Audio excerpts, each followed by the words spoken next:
में भी यही कहूंगा, जितना पैसा बीजेपी ने अदानी और बड़े अरबपतियों को दिया है, उतना पैसा कांग्रेस पार्टी की सरकार सबसे गरीब लोगों को देने जा रही है। अब देखिए, मेरे सामने अभी आंकड़ा रखा गया, इससे आप पूरी की पूरी कहानी समझ जाओगे। 2021 में 670 किसानों ने मध्य प्रदेश में आत्महत्या की। 670। जानते हो कितने किसानों ने आत्महत्या छत्तीसगढ़ में की? 70 छत्तीसगढ़ में, 670 मध्य प्रदेश में। तकरीबन 10 गुना ज्यादा किसानों ने मध्य प्रदेश में आत्महत्या की है। क्यों?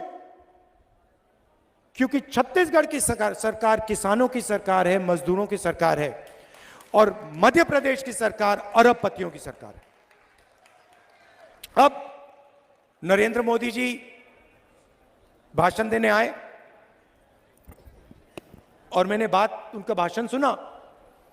भाषण में नरेंद्र मोदी जी कहते हैं, भाइयों और बहनों, कहते थे, भाइयों और बहनों, मैं ओबीसी वर्ग का हूं।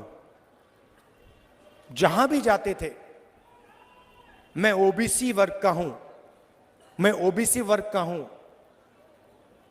मैं ओबीसी वर्ग का हूं। भैया 2 करोड़ रुपए का सूट पहनते हैं, क्या चाय की बात कर रहे हो? हजारों करोड़ रुपए के हवाई जहाज में जाते हैं, हजारों करोड़ के हवाई जहाज में जाते हैं, 2 करोड़ 3 करोड़ का सूट पहनते हैं। खैर, कहते हैं मैं ओबीसी हूं। हर भाषण में बोल बोलकर प्रधानमंत्री बन गए। भैया, एक दिन में नरेंद्र मोदी कम से कम 1-2 सूट तो पहनेंगे। आपने कभी देखा 2 दिन में नरेंद्र मोदी ने 1 सूट पहन लिया? कभी देखा आपने? कभी देखा है? मेरी ये सफेद शर्ट चलती है, बस यही चलती है। यही मैं पहनता हूं। नरेंद्र मोदी हर रोज कोई ना कोई नया कपड़ा पहनते हैं, लाखों रुपए का, और फिर आपसे कहते हैं, पहले कहते थे भाई और बहनों मैं ओबीसी हूं। अब कुछ दिन पहले मैंने उनका भाषण सुना, कहते हैं भैया हिंदुस्तान में सिर्फ एक जात है, वो है गरीब। मतलब नरेंद्र मोदी ओबीसी और देश में सिर्फ एक जात, वो है गरीब। देश में ना ओबीसी है, ना दलित है, ना आदिवासी है, ना जनरल है, सिर्फ गरीब। ये इनका नया भाषण है। हिंदुस्तान से नरेंद्र मोदी के दिमाग में जात पता है क्यों गायब हो गई? क्योंकि मैंने जाति जनगणना की बात शुरू कर दी। जैसे मैंने कहा कि भैया ये पता लगाते हैं इस देश में कितने ओबीसी युवा हैं, कितने दलित हैं, कितने आदिवासी हैं, किसकी कितनी आबादी है। उस दिन से नरेंद्र मोदी कहते हैं, राहुल जी हिंदुस्तान में कोई जात नहीं है, गायब हो गई जात, खत्म।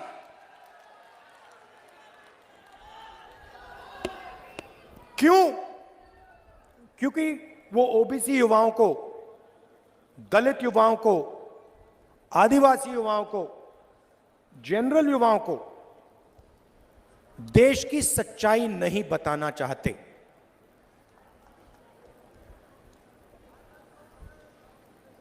कन्याकुमारी से कश्मीर में चला, मेरा एक्सपीरियंस है सबसे ज्यादा मुझे ओबीसी वर्ग के लोग मिले। जहां भी मैं गया सबसे ज्यादा ओबीसी वर्ग के लोग मिले। अंदाजे से कहता हूं कम से कम हिंदुस्तान में 50% ओबीसी वर्ग है, अंदाजे से कहता हूं। तो नरेंद्र मोदी जी कहते हैं, शिवराज चौहान जी कहते हैं कि मध्य प्रदेश में ओबीसी की सरकार चल रही है।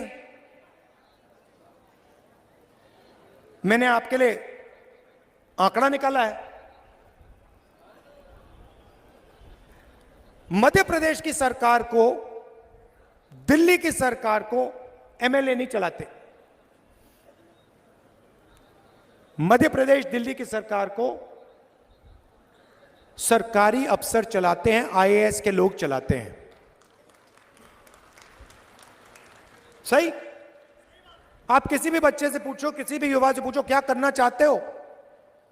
हम आईएएस में जाना चाहते हैं, आईपीएस में जाना चाहते हैं, क्योंकि वो जानते हैं देश को एमएलए नहीं चलाता, देश को आईएएस चलाती है, आईपीएस चलाती है, अफसर चलाते हैं।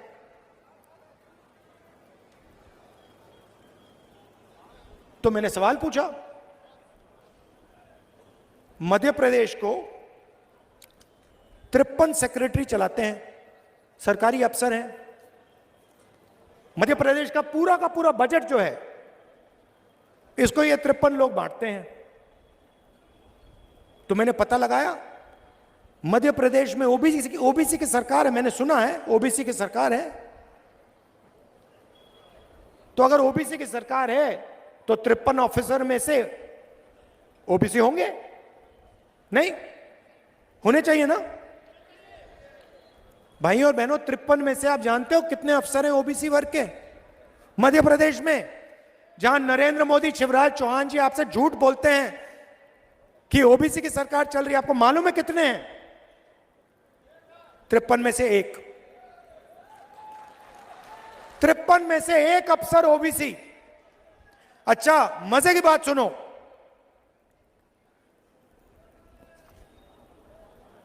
तिरपन में से एक ओबीसी। अगर मध्य प्रदेश का बजट 100 रुपए का है तो ओबीसी अफसर जो है वो सिर्फ 33 पैसे पर निर्णय लेता है। मतलब ओबीसी 50%, आपकी आबादी 50%, आपकी भागीदारी 100 रुपए में से 33 पैसा।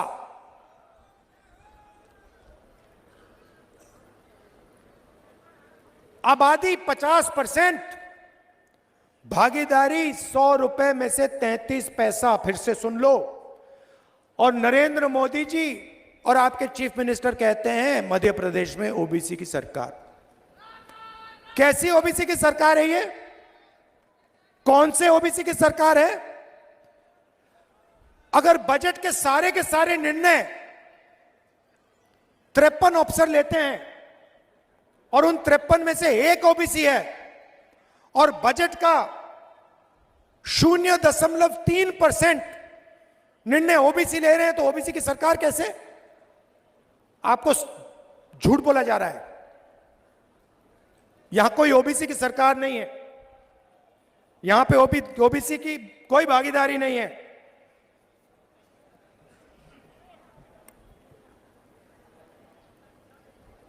इसीलिए नरेंद्र मोदी जी ने अब कहा है कि हिंदुस्तान में अब सिर्फ एक ही जात है, वो है गरीब।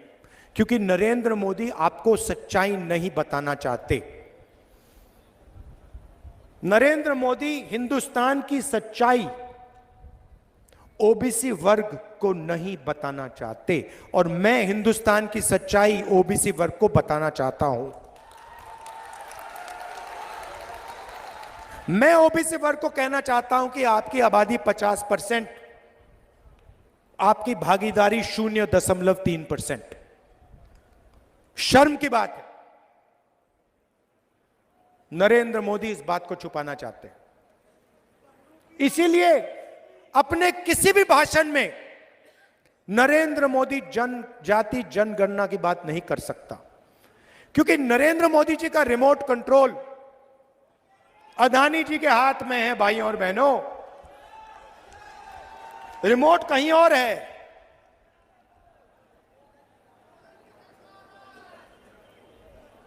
टीवी यहां आपके सामने, रिमोट कहीं और। सच्चाई। तो जैसे ही मध्य प्रदेश की सरकार आएगी, हमारा पहला कदम जाति जनगणना सर्वे मध्य प्रदेश में, और जैसे ही हमारी सरकार दिल्ली में आएगी, नेशनल जाति जनगणना कांग्रेस पार्टी करके दे देगी। होगा क्या? बात समझिए। किसी को चोट लगती है, किसी को पैर में चोट लगती है, पहला काम आप अस्पताल जाते हो, पहला काम होता है भैया एक्सरे करिए। डॉक्टर कहता है जाके एक्सरे करो। एक्सरे के बाद पता लग जाता है कि टांग टूटी हुई। जाति जनगणना देश का एक्सरे है। एक्सरे के बाद हर आदिवासी को, हर दलित को, हर ओबीसी को, हर जनरल कास्ट के युवा को पता लग जाएगा मेरी आबादी इस देश में कितनी है, मेरी भागीदारी कितनी होनी चाहिए। और फिर मध्य प्रदेश और देश का सच्चा विकास शुरू हो सकेगा। जिस दिन तक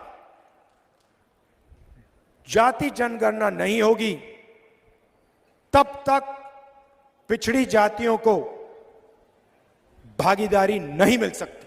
यह सच्चाई है और यह क्रांतिकारी काम है। इससे देश बदल जाएगा, करोड़ों लोगों की जिंदगी बदल जाएगी।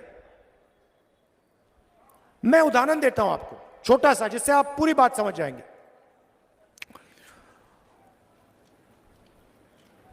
कन्याकुमारी से मैं कश्मीर चला, रास्ते में मुझे हजारों किसान मिले।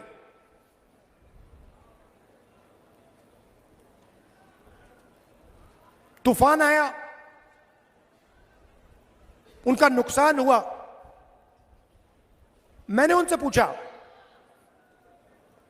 और मैं एक की बात नहीं कर रहा हूं, मैं हजारों किसानों की बात कर रहा हूं। मैंने उनसे पूछा, भैया एक बात बताओ, ये जो फसल बीमा योजना है, जब आपके खेत में नुकसान हुआ, क्या इसका पैसा आपको मिला? हजारों किसानों ने मुझे कहा कि राहुल जी, जब नुकसान हुआ हम ईमेल करते रहे, फोन लगाते गए, कुछ नहीं हुआ, पैसा गायब हो गया।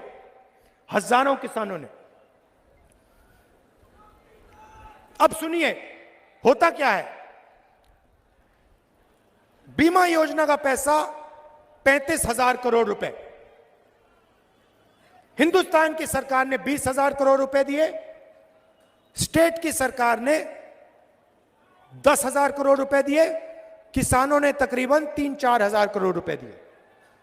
ये किसका पैसा है? ये गरीबों का पैसा है, जीएसटी से आया। आपने पेट्रोल खरीदा, जीएसटी भरी, किसान ने ट्रैक्टर खरीदा, जीएसटी भरी, फर्टिलाइजर खरीदा, जीएसटी भरी, जीएसटी से पैसा आया। जीएसटी से पैसा आया, सरकार ने पैसा बीमा योजना में डाला। आप जानते हो बीमा योजना का पैसा कहां गया? 16 कंपनी के पास। 16 कंपनियों को हिंदुस्तान की सरकार ने पूरा का पूरा बीमा का पैसा पकड़ा दिया। और जब आपको जरूरत पड़ी, आपका पैसा था, सरकार का पैसा नहीं था, मध्य प्रदेश की जनता का पैसा था, पिछड़ों का पैसा था, दलितों का पैसा था, आदिवासियों का पैसा था। जब आपको पैसे की जरूरत पड़ी, 16 कंपनियों ने आपसे कहा भैया नहीं मिलेगा, नहीं देंगे, आपका नुकसान नहीं हुआ। आप कह रहे हो कि ओला गिरा, ओला नहीं गिरा। आप कह रहे हो कि तूफान आया, तूफान नहीं आया। आप जानते हो, मैं जानता हूं, मध्य प्रदेश के किसान जानते हैं, पूरा का पूरा पैसा 16 कंपनी में गया। अब मैं आपसे सवाल पूछना चाहता हूं, 16 कंपनी में ओबीसी कितने, दलित कितने, आदिवासी कितने? 0। उसमें एक भी नहीं है। तो हुआ क्या? ओबीसी, दलित, आदिवासी के जेब में से पैसा निकाला गया और सीधा वो पैसा 16 कंपनीज में गया। अच्छा, अगर 16 कंपनी में दलित, आदिवासी, पिछड़े लोग होते तो मैं कहता ठीक है भैया, पिछड़ों की जेब से गया, दलितों की जेब से गया, आदिवासियों की जेब से गया। 16 कंपनी है, उसमें आदिवासी लोग काम करते हैं, दलित लोग काम करते हैं, ओबीसी लोग काम करते हैं, ठीक है। मगर आपका तो उसमें एक आदमी नहीं है, एक आदमी नहीं है। तो आपके जेब में से पैसा जा रहा है, 16 कंपनी के जेब में जा रहा है। आप देखते रहो। आपको बात समझ नहीं आ रही भैया, हो क्या रहा है ये? हमने बीमा का पैसा भरा, जब नुकसान हुआ कहते नहीं है। यह सच्चाई है। और नरेंद्र मोदी जी का एक ही काम है, ओबीसी वर्ग की जो सच्ची आबादी है, वो ओबीसी वर्ग को ना पता लग जाए, ये नरेंद्र मोदी का काम है।